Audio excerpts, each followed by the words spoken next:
जब आपकी लाइफ में क्षमा आती है, आशीष आती है। जब आपकी लाइफ में क्षमा आती है, आपका प्रेम बढ़ता है प्रभु के प्रति। जब आपका प्रेम बढ़ता है, फिर आपके जीवन में आशीष आती है। हालेलुया। आपसे जब गलती हो जाती है, आप जीसस के पास किस रीति से जाते हैं? आपका मन कैसा है?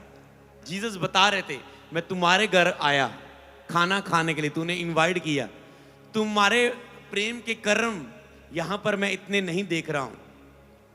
प्रभु उस स्त्री को भी बता रहे थे, उसके पाप क्षमा होने के लिए, डिलीवरेंस के लिए भी बोल रहे थे। और शिमोन को भी बता रहे थे कि किसी ने थोड़ा क्षमा किया, किसी का ज्यादा क्षमा किया गया।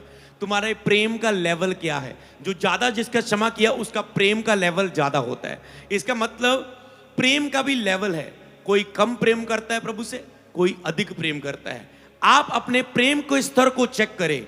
आज फाइनेंशियल ब्लेसिंग के लिए आपके लिए वर्ड है, जो अपने प्रेम के स्तर को बढ़ाएगा, फाइनेंशियल आशीष, आर्थिक रूप में बढ़ोतरी, तरक्की आपकी बढ़ेगी यीशु नासरी के नाम में। हालेलुया।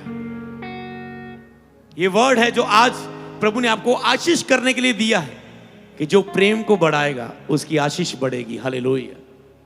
नशा आपसे नहीं छूटता, वो बेविचार आपसे नहीं छूटा, वो गंदा देखना, गंदा सोचना, गंदा करना नहीं छूटा, वो गुस्सा, वो जेलसी, वो नफरत नहीं छूटी, वो चिड़चिड़ा स्वभाव, कुड़कुड़ाता हुआ कोई भी जो आपकी बंधन बन चुका, वो तो नहीं छूटा।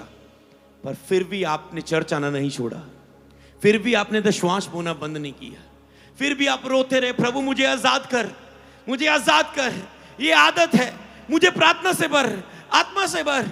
बार बार कोशिश करते हो, रोजे रखते हो। मैंने कहा ये तुम्हारा प्रेम उससे बढ़कर है, जो पवित्रताई में जो बिल्कुल ठीक ठाक है, फिर भी प्रभु के साथ उसका अच्छा रिश्ता नहीं है। चर्च नहीं आ रहा है, प्रार्थना नहीं कर रहा है, रोजे नहीं रख रहा है, रिसीव नहीं कर रहा और बो नहीं रहा। तो जैसे आज आपके लिए प्रेयर हो चुकी है, प्रेयर से आप आधा ब्लेस हो चुके हो।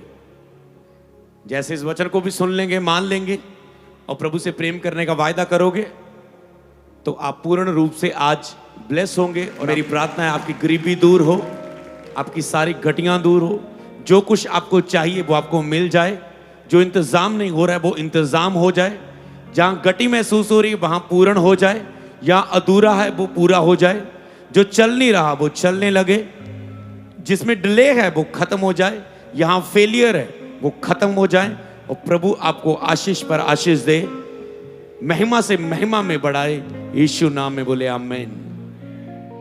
आज जब मैं इस वचन को ले रहा था परमेश्वर से, तो मैंने इसमें ये भी एक चीज को देखा कि जो परमेश्वर से प्यार करते हैं, एक ही चीज प्रभु ने बताई। तो वचन परमेश्वर का ये था, अगर ये लोग मुझसे प्रेम करेंगे, जो वचन मैंने तुझे दिया है, जब तू इसे देगा, अगर ये वचन को सुन के मुझसे प्रेम करेंगे, तो मैं इन्हें आशीष दूंगा। मैंने आर्थिक रूप में कभी कोई गति नहीं होने दूंगा, इनकी सब जरूरतों को पूरा करूंगा। हालेलुया। ओके, वचन को पढ़ेंगे एक स्क्रीन के ऊपर, उससे आप बाइबल में भी नोट कर सकते हैं। और लूका की किताब 7 अध्याय 36 आयत से लेकर 50 आयत तक स्क्रीन पर आप केवल एक ही आयत को आज आप पढ़ेंगे, और इसी में आपकी सीक्रेट, आपकी आशीष छिपी हुई है। लूका की किताब 7 अध्याय, आप उसे बाइबल में निकाल लेंगे तो और अच्छा रहेगा, क्योंकि एक ही वचन है, उसे आप पूरा इसे पढ़ना है। लूका 7 36 आयत से लेकर 50 आयत तक। यहां पर है, फरीसी के घर पापिनी स्त्री को क्षमा। यीशु मसीह फरीसी के घर में गया और वहां एक पापिनी स्त्री थी जिसे क्षमा मिली। 36 आयत में, फिर किसी फरीसी ने उससे विनती की कि वह उसके साथ भोजन करे। अतः वह उस फरीसी के घर में जाकर भोजन करने बैठा। जब जीसस अलग अलग जगहों में मिनिस्ट्री करते थे, ले हैंड करते थे, बीमारों को चंगा करते थे, उपदेश देते थे, लंबा सफर करके थक जाते थे, मान लो थकावट वो शारीरिक रूप में भी थे, मान लो, तो भोजन भी खाना है। तो कई बार जब किसी अगले नगर में आते थे या कहीं आगे जाते थे, तो कोई भोजन के लिए इनवाइट कर लेता था। जक्कई वे थे, जिस दिन एक दिन यीशु मसीह जा रहे थे, तो जक्कई यीशु मसीह को देखने की चाहत में था। यीशु ने कहा, जक्कई नीचे आ जा, जितने विश्वास से, फुर्ती से तू दरख्त पर चढ़ा है मुझे देखने के लिए, तेरी इतनी चाहत है, इस कारण आज मैं तुझे खाने पर तेरे घर में आऊंगा और मैं तेरे घर में आके खाना खाऊंगा। उसके लिए सोचो, जो देखने के लिए दरख्त पर चढ़ा है, जीसस कह रहे हैं ओके मैं तेरे घर में ही आ रहा हूं, रज के देख लेंगे। हालेलुया। तो यीशु कहते ओके रात की डील, खाने का डिनर फाइनल। समझ पा रहे हैं? तो यहां पर एक फरीसी, एक नगर में यीशु मसीह आए, लंबा मील का समा करके, ले हैंड करके, उपदेश देकर। तो यहां पर एक फरीसी व्यक्ति यीशु मसीह को खाने पर बुला रहे हैं। उसने विनती की यीशु उसके साथ भोजन करे, अथवा फरीसी के घर में जाकर भोजन करने बैठा। ओके, अब आए और भोजन करने के लिए बैठे हुए सभी। उस नगर की एक पापीनी स्त्री ये जानकर कि वह फरीसी के घर में भोजन करने बैठा है। एक पापीनी स्त्री लिखा है, ऐसा नहीं लिखा कि वो वैश्या थी, जब व्यभिचारण थी। कोई भी पाप हो सकते हैं। हालेलुया। जब आप किसी को पापीनी शब्द लें, आपको लगता है स्त्री है तो व्यभिचार है, बंदा है तो झूठ है, ये है वो है, नशा हो। समझ पा रहे हैं? वो कहते हैं एक पापिनी स्त्री, मतलब आप जब एक पापिनी स्त्री की क्षमा के बारे में सुन रहे हैं, आपके किसी भी तरह के क्यों ना पाप हो सकते हैं। वो यीशु के पास आई। आप भी यीशु मसीह के पास आते हैं, प्रभु की हजूरी में आए। अलग अलग तरह के नए लोग भी आए होंगे, आपके अंदर अलग अलग तरह के पाप होंगे। आंखों के पाप, आंखों से गलत देखने के पाप होंगे, विचारों के पाप होंगे, गंदे विचार सोचने के, कि तुम नहीं चाहते कि इस व्यक्ति के प्रति मैं ऐसा सोचूं, पर फिर भी आता है। आपके मुंह के पाप, किसी को नफरत के शब्द बोलना, जलन के शब्द, दिल दुखाने वाले, दुखी करने वाले शब्द बोलना, गालियां निकालना, जीवन को अशुद्ध करना। आपके मन में पाप हो सकते हैं, विचारों में पाप हो सकते हैं। कोई किसी की निंदा कर रहा है, तुम कानों में सुनते हुए उसमें सहमत होते जा रहे हो, अशुद्ध बातों को सुनते जा रहे हो और उसमें अपनी सहमति देते जा रहे हो। तो अलग अलग तरह के पाप हो सकते हैं आपके जीवनों में। तो वो एक पापीनी औरत थी, स्त्री थी। ये जानकर कि वे फरीसी के घर में भोजन करने को बैठा है, संगमरमर के पात्र में इत्र लाई। उसने देखा यीशु मसीह, जिसके बारे में मैंने सुना है, वो महान है, बहुत ही महान है, बहुत ही दयालु है, बहुत ही अनुग्रहकारी प्रभु है, दया करने वाले, भला करने वाले, क्षमा करने वाले, कोड़ियों को शुद्ध करने वाले, दुष्ट आत्मा को निकालने वाले, सारी कुदरत पर इख्तियार रखने वाले, मुर्दों को जिलाने वाले, महान सुंदर ईश्वर प्रभु यीशु मसीह एक फरीसी के घर में बैठे। तो उसने संगमरमर के पात्र में इत्र लेकर आई। वो ऐसे नहीं आई, उसे पता जीसस के पास मैं जा रही हूं। वो संगमरमर के पात्र में इत्र को लेकर आई। वो महंगा इत्र था, काफी कीमती इत्र था। और उसके पांव के पास पीछे खड़ी होकर रोती हुई उसके पांव को आंसुओं से भिगोने और अपने सिर के बालों से उसे पोंछने लगी और उसके पांव बार बार चूमकर उस पर इत्र मला। उसने एक विश्वास की क्रिया नहीं की, उसने बहुत कुछ किया। यहां पर इसे रुक के पढ़ना होगा। जब वो इत्र लेके आई, मान लो अब ऐसे सब बैठे हैं, यीशु मसीह ऐसे बैठे हैं, मान लो रेस्ट कर रहे हैं, खाना लगने वाला है। तो वो पीछे से ऐसे आई और सीधा यीशु मसीह के पीछे से, जैसे अगर देखे ये कौन आ रहा है, ओके आई। और जब वो आई तो पांव के पास पीछे खड़ी होकर रोती हुई, पीछे से रोती हुई उसके पांव को आंसू से भिगोनी लगी। उसके पांव के पास गिर गई और वो रोती हुई यीशु के चरणों में, क्योंकि वो एक पापीनी औरत थी, और यहां पर जीसस क्राइस्ट आते हैं, जब उससे मुलाकात होती है, आप अंदर से धोए जाने शुरू हो जाते हैं, साफ होने शुरू हो जाते हैं, आपके लिए पश्चाताप आना शुरू हो जाता है। जैसे यीशु मसीह चुंगी लेने वाले के घर में गए और उसने कहा, जब जक्के के घर में गए, वो भी पापी था, चुंगी लेता, लूटता था। जैसे जीसस घर में गए, उसके मन में बदलाव आया। उसने कहा, जितना मैंने कंगालों से लिया है मैं 3 गुना करके वापस देता हूं। सारे लोग खुश हो गए, ये लो ये लो। उसने सारा खजाना निकाल के बांट दिया, क्योंकि उसके हृदय में परिवर्तन आ गया। आप भी जब चर्च आते हैं, आपके हृदय बदलते हैं, आपके मन बदलते हैं। आपका जात और आपकी धर्म नहीं, आपका मन बदलता है। आप अपने पापों को छोड़ के परमेश्वर से सच्चा प्यार करने लग जाते हैं। और वो स्त्री भी यीशु के पांव में जाके रो रही है, आंसू गिर रहे पांव पर, आंसुओं से भिगोने लगी उसके पांव को, रोती उसके पांव को आंसुओं से भिगोने और सिर के बालों से पोंछने लगी। आंसू गिर रहे पांव पर, सिर के बालों से उसके पैरों को पोंछने लगी। पूरी तरह से अधीन कर दिया अपने आप को और रोती हुई, और उसने उसके पांव बार बार चूम कर उस पर इत्र मला। बार बार उसके पांव को चूम रही है और उस पर इत्र मल रही है।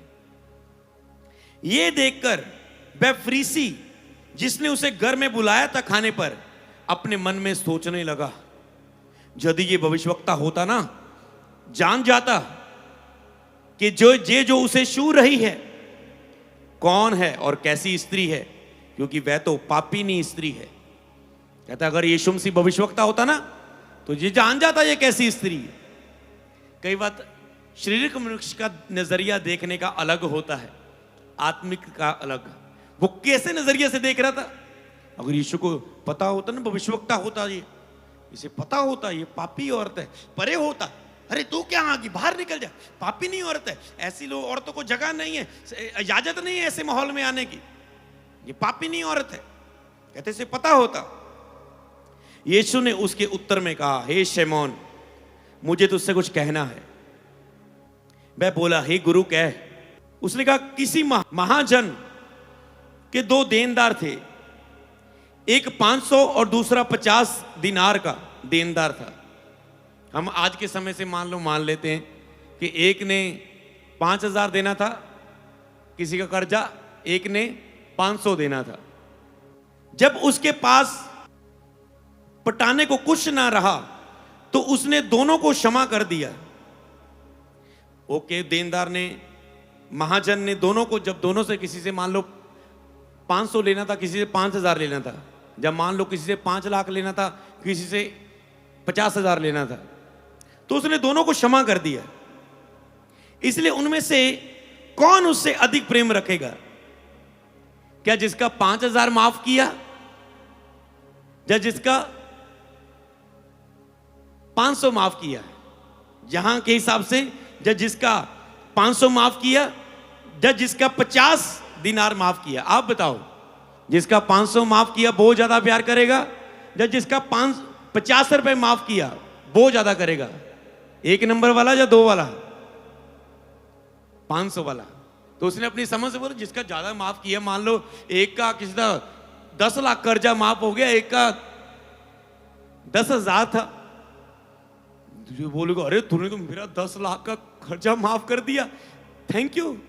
जिसका 10,000 हुआ, मैंने 10,000 देना था, लाखों कमाता हूं, 10,000 एक बंदे का रहता था, माफ कर दिया उसने, ठीक है चलो धन्यवाद, समझ पा रहे।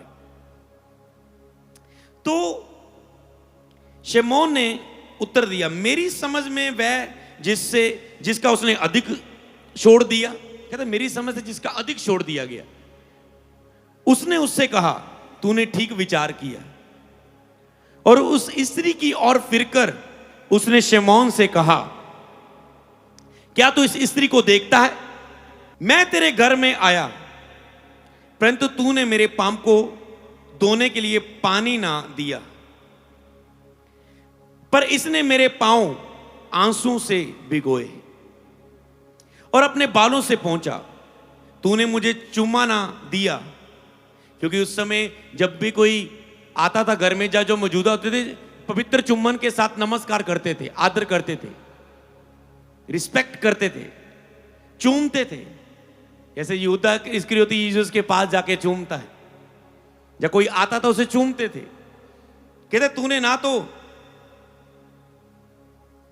चूमा, मैं तेरे घर में आया परंतु तूने मेरे पांव को धोने के लिए पानी ना दिया। पांव को धोने के लिए मतलब कि मैं इतनी सेवा, इतनी दूर से आया हूं। मान लो वो कहना चाहता है कि मैं एक काफी मील का सफर करके, काफी लंबा सफर तय करके तुम्हारे पास आया हूं, पर तूने कोई अच्छा व्यवहार नहीं किया। मैं लंबा समय, काफी मील का सफर करके आया, बहुतों के लिए लिहैंड किया, बीमारों के लिए प्रार्थना की हो सकती है, कि कहा तो नहीं जीसस ने, मान लो समझे इसे कि बहुत बीमारों के लिए प्रार्थना की। वो 100% परमेश्वर था तो 100% मनुष्य भी था, उसे भी भूख लगती थी, उसे भी प्यास लगती थी। क्या वो भी थकता नहीं होगा? तो वो इतना संपर्क तय करके आए, कितनों को उपदेश दिया होगा मुंह खोल के। क्या पास्टर नहीं थकता होगा? समझ पा रहे हैं आप? जब लगातार अगर आप 6 घंटे सारी मीटिंग आप खड़ के ही अटेंड करोगे, आप नहीं थकोगे? समझ पा रहे हैं? हम क्यों बैठते हैं? कि आपको रेस्ट मिले। तो जीसस आए तो अभी उसके पैर धोने चाहिए, सिर पर तेल मलना चाहिए, थकावट दूर करने के लिए उस समय जैसे होता था। रेस्ट दी जाए, आराम मिले जीसस को, कि आगे फिर उपदेश देना है। पर उसने कहा तुमने कुछ भी ऐसा करना तुम भूल गए। जब भूल गए की बात हम समझें, पहले मैं पढ़ देता हूं इसे, फिर मैं वेदों को समझाता हूं। तूने पानी से धोया नहीं, तूने इसने पांव को आंसू से भिगोया, अपने बालों से पहुंचा। तूने मुझे चुम्बन ना दिया, पर जब से मैं आया हूं तब से इसने मेरे पैरों को चूमना ना छोड़ा। मतलब आदर, रिस्पेक्ट, इसके भेद की बात में हम जाते हैं। तूने मेरे सिर पर तेल नहीं मला, पर इसने मेरे पांव पर इत्र मला है। इसलिए मैं तुझसे कहता हूं कि इसके पाप जो बहुत थे क्षमा हुए, क्योंकि इसने बहुत प्रेम किया। पर जिसका थोड़ा क्षमा हुआ वह थोड़ा प्रेम करता है। उसने उस स्त्री से कहा तेरे पाप क्षमा हुए। तब जो लोग उसके साथ भोजन करने बैठे थे वे अपने अपने मन में सोचने लगे, ये कौन है जो पापों को भी क्षमा करता है? पर उसने स्त्री से कहा, तेरे विश्वास ने तुझे बचा लिया है, कुशल से चली जा। तेरे विश्वास ने तुझे क्षमा कर दिया है, तेरे विश्वास ने तुझे बचा लिया है। आपका फेथ आपको बचाता है। आपका फेथ केवल आपको चंगा नहीं करता, आपका फेथ आपको बचाता भी, संकट से बाहर, मौत के बिस्तर से बचाता भी, मौत से भी बचाता है।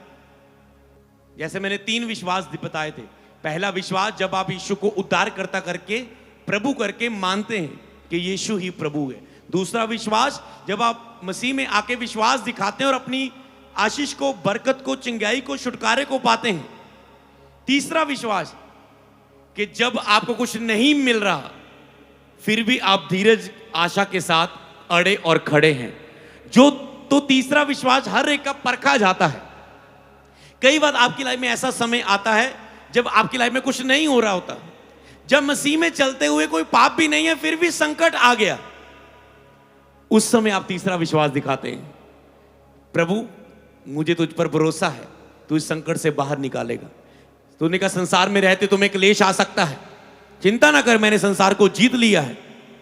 धर्मी पर बहुत सी विपत्तियां आती हैं, परंतु यहोवा उसे विपत्तियों से निकाल लेके आता है। तो प्रभु इन वचनों के कारण तू मुझे बचा लेगा, मैं तुझ पर भरोसा करता हूं, विश्वास करता हूं। तो विश्वास आपको बचाता है। उसने कहा तेरे विश्वास ने तुझे बचा लिया है, तेरे विश्वास ने तुझे क्षमा कर दिया है। तो उसने वहां पर क्षमा के लिए कार्य को किया। अगर इन सभी मैं पॉइंट्स को यहां पर पढ़ूं एक एक करके, यहां पर एक ये जो घटना है ये लूका में पाई जाती है। लोग इसे नाइन की एक पापिनी स्त्री कहते थे। पापिनी होने के कारण इसका मतलब ये नहीं कि वो वैश्या थी, जो इसमें पॉइंट आप समझते हैं। पैरों पर उसने अपने आंसू बहाने शुरू किए, यीशु के पैरों पर अपने आंसू बहाए। ये क्या है? ये प्रेम और आदर का प्रतीक था। ये प्रेम दिखाने का प्रतीक था, आंसू बहाना पैरों पर। जीसस के प्रति प्रेम, पवित्र प्यार, प्रेम को दिखाने का एक तरीका था, आदर का। प्रेम और आदर का ये एक प्रतीक था। विनती करने के लिए निवेदनकर्ता द्वारा जो प्रयोग होता था, अधीन रहने और आज्ञा पालन के रूप में। जहां अगर कोई विनती करता था, निवेदन करता था, उसके द्वारा यह तरीका उपयोग किया जाता था कि परमेश्वर से का आदर करना। आदर करने के लिए यह तरीका, जैसे पवित्र चुम्बन के साथ नमस्कार करना, सिर पर तेल मलना, तो सब चीजें आदर का था, प्रतीक था। तो उसने प्रेम और आदर को दिखाया, जीसस का आदर किया और अपने प्रेम को दिखाया। विनती की यीशु के सामने, अधीन होने का, मैं अधीन होती हूं जीसस क्राइस्ट, अपने आप को अधीन किया उसने। और आज्ञा पालन के रूप में, कि एक आज्ञा पालन के रूप में जब आप अधीन करते परमेश्वर के सामने, परमेश्वर के प्रति प्रेम का स्तर कितना था, जीसस ने बताया। जो प्रेम के स्तर को बढ़ाएगा, तो प्रभु के कौन अधिक प्रेम करेगा? जिसका कम माफ किया जाए, जिसका अधिक माफ किया गया। आज आप में से बहुत से लोगों का बहुत अधिक माफ किया गया। अब व्यभिचारी थे, नशेड़ी थे, चिट्टा लगाते थे, कोई आस नहीं थी जीवन की, पागलपन में थे, डिप्रेशन में थे, 8-10 साल से बेबी नहीं था, 5 साल से बेबी नहीं था, बंधन थे, गरीबी थी, राशन मांगकर घर का गुजारा करते थे, चर्च आने के लिए किराया नहीं होता था। आज प्रभु ने आपको ब्लेस किया, आशीष दी, ब्लेसिंग दी, गाड़ियां दी, मोटरसाइकिल दिए, लोगों को लेकर आ रहे हो। तुम राशन लेते थे, तुम्हारे बच्चे फॉरेन में जाके ब्लेस हो चुके हो, तुम बोते हो प्रभु के राज्य में, आज तुम ब्लेस हो। प्रभु ने कितना क्षमा करके, और जिनको क्षमा किया उनको दिया कितना, उसके बाद प्रेम की खातिर कितना दिया। एक तो क्षमा किया, अपने प्रेम किया, क्षमा करने के बाद प्रभु ने आपको आशीष दिया, आपके पाप माफ करता है जीसस। फिर आपकी बारी होती है कि उसने प्रेम किया, इकलौता पुत्र दे दिया, प्रेम की खातिर तेरे पाप को क्षमा कर दिया, गले लगा दिया। अब तुम्हारा प्रेम कहां है? अब तुम्हारे प्रेम का स्तर क्या है जीसस के प्रेम के सामने? तुम्हारा आदर क्या कितना है? तुम्हारी रिस्पेक्ट कितनी है? तुम्हारा लव कितना है जीसस के साथ? आज तो लव के कारण एक भी अपनी कमी नहीं छोड़ सकते, एक अपनी कमजोरी, हर एक की अलग अलग कमजोरी होगी, आत्मिक क्रियाओं में, शरीर में, एक भी कमजोरी को आप नहीं छोड़ पाते प्रेम की खातिर। कुछ चीज सिंपल चीजें हैं जो आप छोड़ सकते हैं, कुछ चीजें इजीली हैं कि आप प्रार्थना नहीं करते, आप करनी शुरू कर सकते हैं। आप बाइबल नहीं पढ़ते, पढ़ने लग जाते हैं। आप फास्टिंग नहीं रख पा रहे महीने से, अब आप रखने लगे हो। कुछ होती हैं जो आपके हथ बस हुंदियां चिंजा। आज प्रार्थना में आपने ये सीखा था, आत्मा की प्रार्थना के सेशन में। कुछ पाप होते हैं जो आप नहीं छोड़ पाते, जैसे कोई आपको आदत लग जाती, मैं आपको बताता हूं, फिर भी आपका प्रेम होता जो आपने प्रार्थना में सीखा था। आपको आदत लग चुकी है, नशे की आपको आदत लगी हुई है, इसका मतलब ये नहीं कि तुम प्रभु से प्यार नहीं करते। मैं आपको बताता हूं, प्रभु का हृदय खुल रहा है, ध्यान से समझ ले। मैंने देखा नशा करने वालों को, वो आ रहे हैं, 2 साल से आ रहे हैं, मान लो किसी ने महीने में छोड़ दिया, 2 महीने में छोड़ दिया, किसी का 2 साल से आ रहा है, छूट नहीं रहा, पर जब भी ले हैंड हो रहा है, रो रहा है, व्हाइट कार्ड में लिखा है मैं छोड़ना चाहता हूं। मैं आपको बताऊं, कोई व्यभिचार में औरत हो सकती है, गंदी चीजें देखने से अपने आप को रोक नहीं पा रही हो सकती, लड़का हो सकता है, आदत लग चुकी हो सकती है, कोई नशे की, कोई गुस्सा करने की, पापी नहीं औरत है वो, कोई भी पाप हो सकता है। कोई गुस्सा करने की आदत आपसे छूटती नहीं है, बार बार गुस्सा आए जाता है आपको, और जो आपकी लाइफ में बड़ा कुछ तहस महस कर देता है। लेकिन गुस्सा कर पर पाप ना कर, जो गुस्सा पाप को जन्म दे देता है। गुस्सा आएगा, फिर क्षमा खत्म होगी, क्षमा खत्म होगी, प्रेयर खत्म होगी, प्रेयर खत्म होगी, क्या होगा? पाप में गिरोगे। समझ पा रहे हैं? पति पत्नी आपस में गुस्से हो गए, प्रेयर खत्म होगी, क्योंकि कैसे जाओगे प्रभु के सामने? अंदर गुस्से की भावना भरी हुई है। प्रेयर खत्म हो गई, या तो पत्नी गलत हो जाएगी, पाप कर लेगी, या पति गलत हो जाएगा, पाप कर लेगा। पवित्र रिश्ते से वो दूर हो जाएंगे। ऐसा रास्ता बना सकते हैं वो जो पाप का रास्ता है। गुस्सा भी पाप को जन्म देता है, निराशा पाप को जन्म देती है, अशांति, थकी हुई आत्मा पाप को जन्म देती है। अगर आप प्रार्थना में नहीं है, बाइबल नहीं पढ़ रहे, रोजे नहीं रख रहे, आपकी एक दिन आत्मा थक जाएगी। हफ्ता छोड़ लो फास्टिंग प्रेयर रोजो, 10 दिन छोड़ लो, कितने दिन निकाल लोगे? 10-15 दिनों के बाद अगर तूने प्रार्थना नहीं शुरू की, बाइबल नहीं शुरू की, रोजे दोबारा नहीं रखे, तुम्हारी आत्मा थक जाएगी। जाकर भी तुम पाप को ना नहीं कह पाओगे, क्योंकि आत्मा थकी हुई है। इसीलिए एक पाप तो वो है जो आपके कंट्रोल में है, एक है जो आपके कंट्रोल में नहीं है। पर आपने नशा नहीं छोड़ा, नशा आपसे नहीं छूटता, वो बेविचार आपसे नहीं छूटा, वो गंदा देखना, गंदा सोचना, गंदा करना नहीं छूटा, वो गुस्सा, वो जेलसी, वो नफरत नहीं छूटी, वो चिड़चिड़ा स्वभाव, कुड़कुड़ाता हुआ कोई भी जो आपकी बंधन बन चुका, वो तो नहीं छूटा। पर फिर भी आपने चर्च आना नहीं छोड़ा, फिर भी आपने दशवांश बोना बंद नहीं किया, फिर भी आप रोते रहे, प्रभु मुझे आजाद कर, मुझे आजाद कर, ये आदत है, मुझे प्रार्थना से भर, आत्मा से भर, बार बार कोशिश करते हो, रोजे रखते हो। मैंने कहा ये तुम्हारा प्रेम उससे बढ़कर है, जो पवित्रता में जो बिल्कुल ठीक ठाक है, फिर भी प्रभु के साथ उसका अच्छा रिश्ता नहीं है, चर्च नहीं आ रहा है, प्रार्थना नहीं कर रहा है, रोजे नहीं रख रहा है, रिसीव नहीं कर रहा और बो नहीं रहा। समझ पा रहे हैं? तो कोई तुम्हारी आदत हो सकती है, पर फिर भी इसका मतलब ये नहीं कि तुम दोषी मन के साथ रहो कि मैं प्रभु से प्रेम नहीं करता। तुम उसके साथ भी प्रभु से प्रेम करते हो सकते। और एक दिन तुम ताकत मांग रहे हो, दया मांग रहे हो, एक दिन प्रभु दया करेगा, एक दिन आत्मा तेरी जो थकी थी बलवान हो जाएगी, वो भी पाप छूट जाएगा। आज मैंने आत्मा की प्रार्थना में बताया था, हालेलुया। एक दिन वो भी पाप छूट जाएगा, छूट जाएगा एक दिन वो भी पाप। तो इसी रीति से परमेश्वर के प्रति आपका प्रेम का लेवल क्या है? तो कई बार लोगों का ये दोष शैतान की ओर से हो सकता है, वो प्रेम में हो सकता है वो बढ़ ना पाए। पर मैं आपको बताऊं, चाहे आपकी कोई इंसानियत के नाते कई बार आपसे गलतियां होती हैं। इंसान है, आपका शरीर थकता है, इंसान है, आपका शरीर कई बार हो सकता है प्रार्थना 2-3 दिन मिस हो सकती है, इंसान है, गलती हो सकती है। जानबूझकर गलती करते रहना पाप की माफी नहीं है। जानबूझकर उठने की ना कोशिश करना, जानबूझकर लगे रहना, महीना, 2 महीने, 6 महीने, 1 साल उस पाप के कारण प्रेयर छोड़ देना, चर्च आना छोड़ देना, दशवांश बोना छोड़ देना, उस पाप के कारण और बड़े पापों में गिरने से बचने के लिए उठने की कोशिश ना करना। जैसे आज आत्मा की प्रार्थना में यह भी चीज आई थी कि एक पाप आपका है, अगर आप चर्च ना आते होते, आज तो आप हो सकता है गलत मूवीज देख रहे हो या कोई नशा कर रहे हो, कल उसी नशे के कारण कोई कत्ल भी कर देता है नशा करके।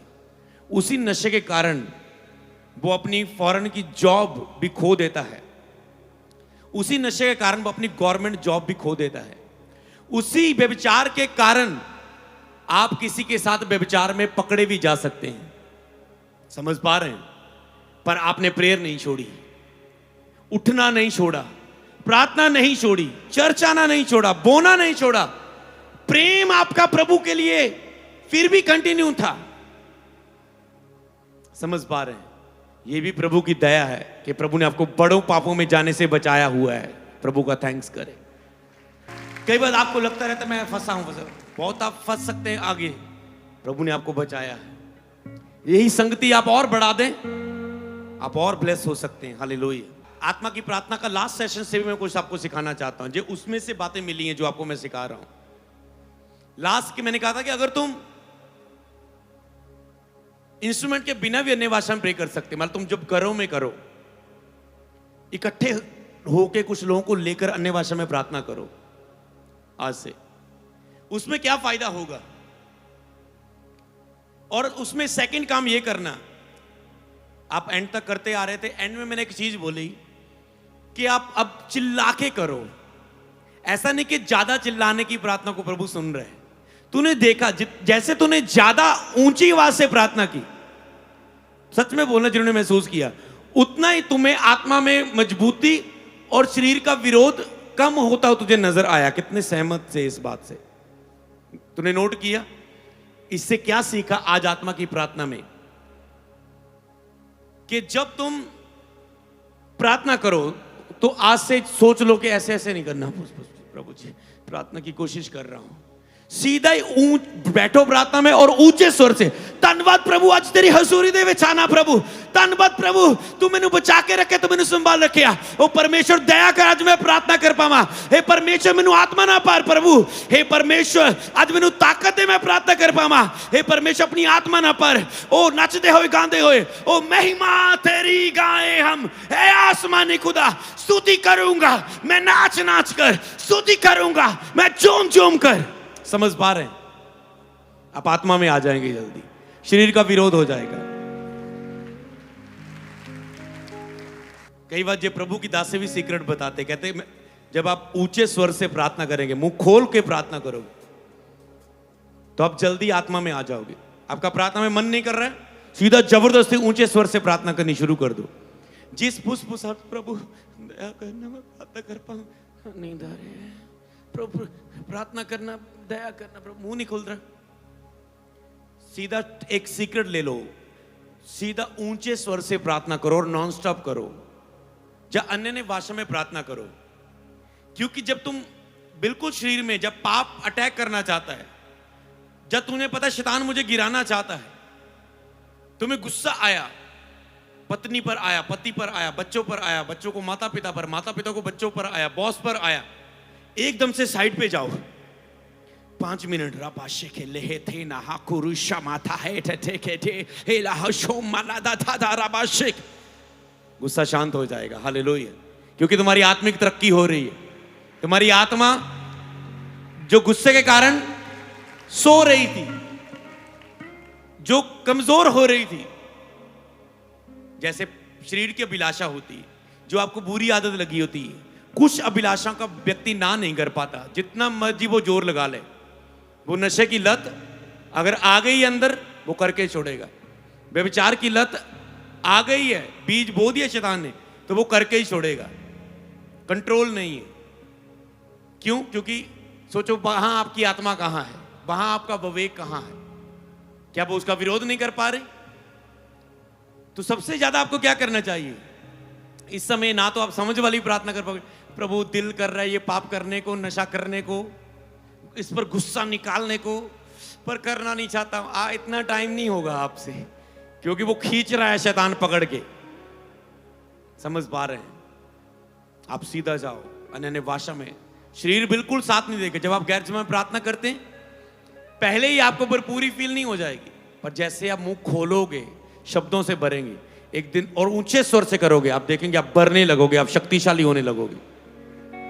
फिर आप मुंह खोल के भी प्रार्थना करने लग जाओगे, और आप जीत पालोगे उस पाप पर, उस गुस्से पर, उस अभिलाषा पर। इसलिए जब भी कोई अटैक हो, साइड पे जाओ, गैर जोन में प्रार्थना करने लगो।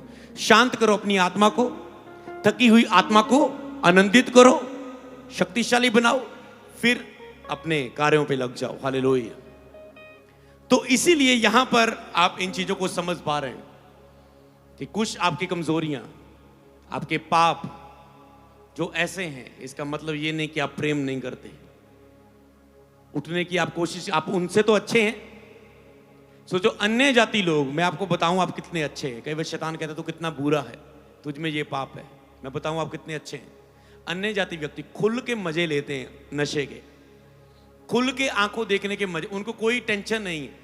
पाप हो भी गया, गलती हो भी गई, उनको इतनी टेंशन होगी बस, ओ यार मेरा, जब भी मैं कोई नशा कर लेता हूं, मेरा फिर जॉब में जाने को मन नहीं करता, मेरी छुट्टी हो जाती, मेरा कर्जा बढ़ता जा रहा है। जब भी मैं कोई गंदा काम कर लेता हूं, मेरा शरीर थक जाता है, मेरा शरीर पाप में चला जाता है, ओ मेरे कुछ भी काम करने को फिर मन नहीं करता है, मन और ही तरह चिड़चिड़ा हो जाता है। ना तो परिवार में खुशी है, ना तो बच्चों में खुशी है, ना तो पत्नी में खुशी है, ना तो दोस्तों के साथ, बस बंद कमरे में पड़ा रहूं, सोता रहूं, खाता रहूं, पीता रहूं, बस मेरा समय उनको इतनी चिंता होगी, मेरा समय बर्बाद, मेरा जॉब मिल जा रही है, मेरी कर्जे बढ़ रहे हैं। पर आपको चिंता होती है, मैं परमेश्वर से दूर हूं, अगर मैं पाप में हूं। वो खुल के पाप करते हो, आपको लग रहा है ओ नो मैं पाप नहीं करूंगा क्योंकि मुझे हजूरी में जाना है, परमेश्वर के बिना मैं कुछ भी नहीं हूं। आप गिरे हो, आप उठने की कोशिश करते हैं, उनके पास। इसीलिए लोगों का आज दुनिया में पाप, छोटा पाप, बड़े से बड़े, जो वो गंदा देखते हैं फिर वो गंदा करना भी चाहते हैं, वो रेप करते हैं, वो गलत काम में फंस जाते हैं, लड़के लड़कियां फंस जाते हैं, लोग फंस जाते हैं, वो चोरी करने लग जाते हैं, उसी पाप की नशे की पूर्ति करने लगे, चोरी करने लग जाते हैं, चोरी करते पकड़े जाते हैं। वही पाप उनको बड़े पापों में ले जाता है और बड़ी सजाओं में, उम्र कैद तक भी ले जाता है। पर आपको पता है, आप खुल के नहीं, आपको गलती होती है, आप परमेश्वर के पास वापस मुड़ते हैं, आपके पास मुड़ने का मन है, आपको दुख फील होता है कि आपकी पवित्रता उनसे बढ़कर नहीं, आप मुड़ना चाहते हैं परमेश्वर की ओर, वो जानबूझकर करना चाहते हैं इन चीजों को, क्या परमेश्वर आपको उनसे अधिक ब्लेस ना करेगा? यही चीज ने मुझे सेवा में खड़ा किया था कि जब हम रोज इकट्ठे होके मसीह में आए, 1-2 साल के बाद सीख गए कि डेली की प्रार्थना बहुत पावरफुल प्रेयर है, इकट्ठे होके प्रार्थना करने का बहुत फायदा है अकेले के साथ वाली के अलावा। तो हम रोज 1 साल इकट्ठे होते रहे, नौजवान 8-10 जन इकट्ठे होना, हमने प्रेयर करनी रात को 8 से लेकर 10 बजे तक। कामों से आके अपने अपने, कोई मिस्त्री का काम करके आया, वो सीधा मिस्त्री का काम करके, राजमिस्त्री काम करके घर पे आता था, नहाता था, हल्का सा फ्रेश कुछ खाता था, सीधा प्रार्थना में आ जाता था। ये टाइम बाकी लड़के घूमने जाते थे, गेड़ियां मारने जाते थे, नशा करने के लिए जाते थे, रास्तों में चौकों पर बैठते थे, रोड पर जाते थे, पर ये वाले प्रार्थना करने के लिए आते थे। एक दिन मेरे विवेक के अंदर से गवाही आई, कई बार थक जाता ना प्रार्थना करके, किसी यार ये लोग पूरी ऐश कर, यार प्रार्थना में हमारा कितना जोर लग रहा है। अंदर से आत्मा ने आवाज दी, तुम इन लोगों से इतने डिफरेंट हो, रोज आके प्रार्थना करते हो और पवित्रता में जीते हो, क्या मैं इनसे बढ़कर तुझे आशीष ना दूंगा? मैंने कहा आमीन यार, ये तो सही बात है परमेश्वर, इसका प्रतिफल तो आएगा। और आज हम उस प्रतिफल को देख रहे हैं, हालेलुया। आज हम उस प्रतिफल को देख रहे हैं, हालेलुया। आज हम देख रहे हैं कैसे विश्वास के फेथ प्रोजेक्ट 1, 2, 3 में हमने कदम रखा, कैसे हमने विश्वास के स्थानों पर कब्जा किया, कैसे हमने विश्वास से प्राप्त किया। तो इसीलिए परमेश्वर मसीह में की गई मेहनत व्यर्थ नहीं है, जान लो, सेवा व्यर्थ नहीं है, मसीह में की गई। तो इसीलिए आज आप इस चीज को सीख चुके हो, परमेश्वर के प्रति प्रेम का स्तर आपको बढ़ाना है। फिर मसीह ने ये कहानी शिमोन पर और स्त्री पर लागू की थी कि किसी का 5, किसी का 50, किसी का 50, किसी का 500। शिमोन और उस स्त्री पर और शिमोन पर यीशु ने कहानी को लागू कर दिया। शिमोन का ध्यान स्त्री के कार्य पर आकर्षित किया जीसस ने कि शिमोन देख, स्त्री के कार्य की ओर ध्यान दे। उसने आंसुओं से पैरों को धोया, चूमना नहीं छोड़ा, तूने सिर पर तेल नहीं मला, तूने पानी नहीं लाया, तूने ये नहीं किया। परंतु स्त्री का स्वयं अपने प्रेम और अनुग्रह पर स्त्री का ध्यान कहां खींचा? इस बात की ओर वो उसको बता रहा था, जिसने अधिक प्रेम किया उसका अधिक माफ किया जाएगा। वो अंदर अंदर से समझ पा रही है, मेरे पाप माफ हो रहे हैं, प्रभु मुझे स्वीकार कर रहे हैं, पापियों को, मुझे पापी नहीं औरत को सबने रिजेक्ट किया। जीसस कहे अंदर बातों बातों में समझ गए, जीसस कह रहे मैं इसे एक्सेप्ट करता हूं, मैं इसे रिजेक्ट नहीं करता हूं, मेरे पाप आज माफ हो रहे, मेरा बंधन टूट रहा है, आज से ये पाप मुझे दोबारा नहीं गिरा पाएगा। हालेलुया। समझ पा रहे हैं? हो सकता है आपकी ऐसी आदत जो आप कभी नहीं छूट पाए, जिस तरह ये औरत का वो बंधन टूट गया, वो पाप का बंधन, आज आपके भी बंधन टूट रहे हैं। हालेलुया। इस वचन के द्वारा कहते तूने पैर नहीं धोए, ये एक व्यवहार था जो करना था, पर ये स्त्री वो काम कर रही थी जो तुम करना भूल चुके थे। जीसस बताएं जो तुम करना भूल चुके थे, ऐसा नहीं कि उनके अंदर ये चीज नहीं थी। तो यहां पर जीसस ने क्या कहा? क्या ये कहा तूने मेरे पैर नहीं धोए, तूने मेरे हाथ नहीं, तूने सिर पर तेल नहीं मिला, इतना थका थकाया आया, इतनी मील का सफर किया, इतना बोला, इतने बीमारों को चंगा किया, सिर पर तेल भी नहीं मिला, मालिश भी नहीं की, पांव भी नहीं धोए, घर में आया, पवित्र चुम्बन के साथ नमस्कार भी नहीं किया, आदर भी नहीं किया, कोई नाराजगी नहीं थी जीसस की। पर जीसस कह रहे थे इस औरत के प्यार के सामने तुम्हारा प्यार कम है। पाप तो नहीं है, पाप तो नहीं है, पर इस औरत के सामने तेरा प्यार कम है। कंगाल तो सदा तुम्हारे पास रहेंगे, मैं ना रहूंगा। हालेलुया। ये पापी नहीं थी, पर जितना इसने अपने आप को उंडेल दिया, इस कारण इसके पाप माफ हुए, ये बच गई अपने पाप से। हालेलुया। जैसे आप इन कमियों को दूर करना शुरू करेंगे, आप बड़े अपराधों से भी बच जाएंगे, आपके पाप से आप बच जाएंगे और बाहर निकलेंगे, छुटकारे हो जाएंगे आपके। हालेलुया। उसने स्वागत किया, सम्मान किया, आदर किया। आदर और प्रेम को प्रकट करने के लिए उसने सुगंधित तेल का उपयोग किया। उपयोग होता था सुगंधित तेल का, आदर प्रकट करने के लिए, प्रेम प्रकट करने के लिए। तो उसने केवल तेल नहीं उंडेला, वो सुगंधित इत्र नहीं उंडेला, वो आदर और प्रेम को प्रकट करने के लिए उपयोग किया जाता था उस समय। जैसे पवित्र चुम्बन के साथ नमस्कार वो करते थे, इसीलिए ये आदर और प्रेम था। क्या इनको नहीं पता था हम कुछ आदर और प्रेम के लिए करें? जीसस खाने पर आए, उल्टा तूने आदर करना है, तुम उसके आदर और प्रेम के लिए दोष लगा रहे हो। समझ पा रहे हो? यहूदा बोल रहा है प्रभु इस इत्र को बेचकर कंगालों को कितनी सेवा रोटी खिला देते, कितने कंगालों के घर बना देते, इसने उंडेल दिया। अरे सोचो, जीसस कीमती है। जो सारे कंगालों को एक चुटकी में ऐसे प्रार्थना करके 5 रोटी 2 मछली से 5000 को खिला देगा, क्या वो प्रभु जरूरी है? वो जो सब कुछ कर सकता है।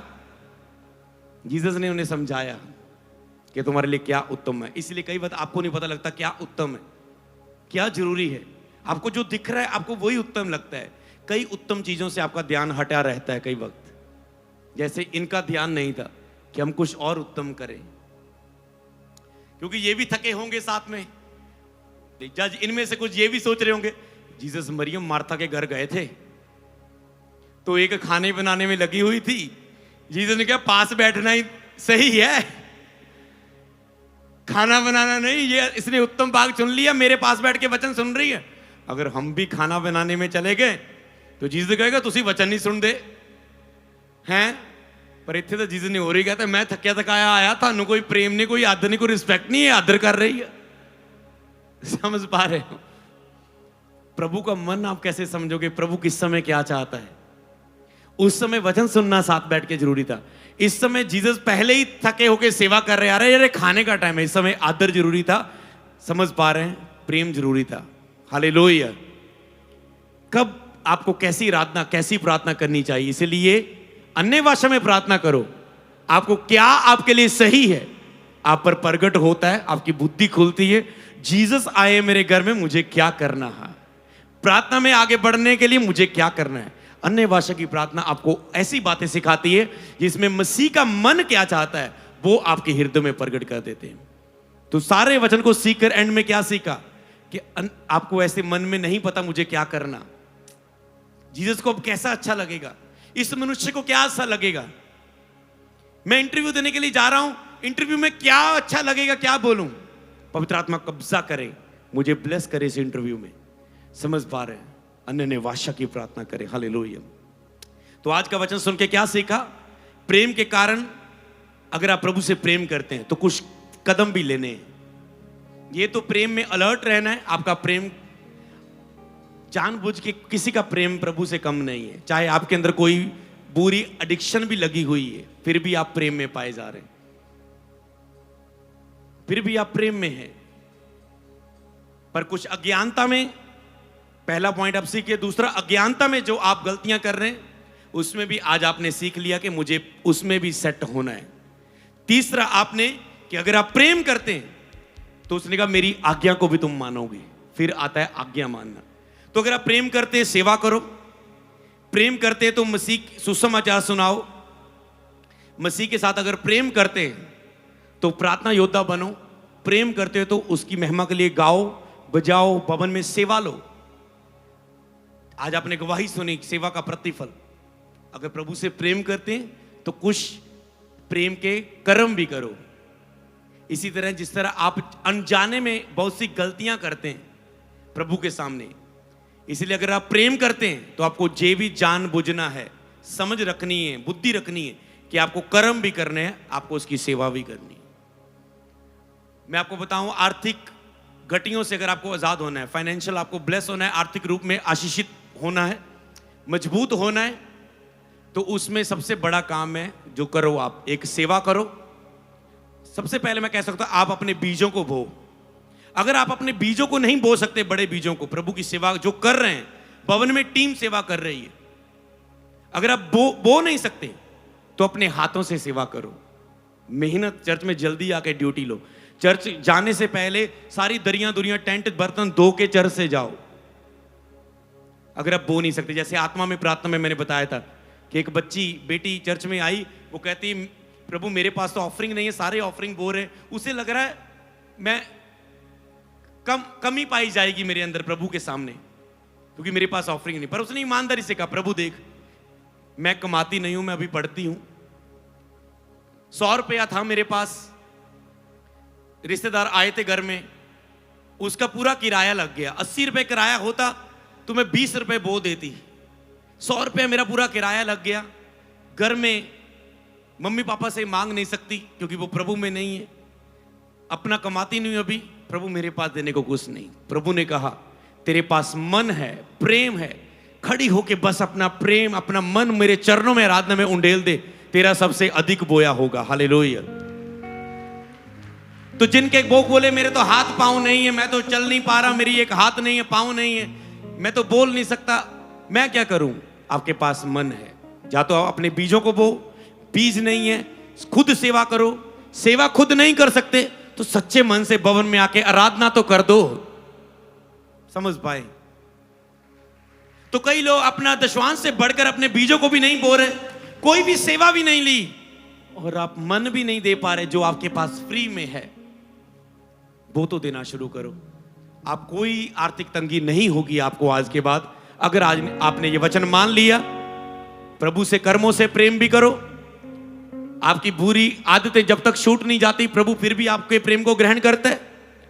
अनजाने में जो गलतियां हो रही हैं वहां भी अच्छे बनो प्रभु के साथ, आदर करो प्रभु का, प्रभु के दास का, अपने एक दूसरे का आदर करो, आपस में एक दूसरे से प्रेम करो, आप सेम नहीं रहोगे।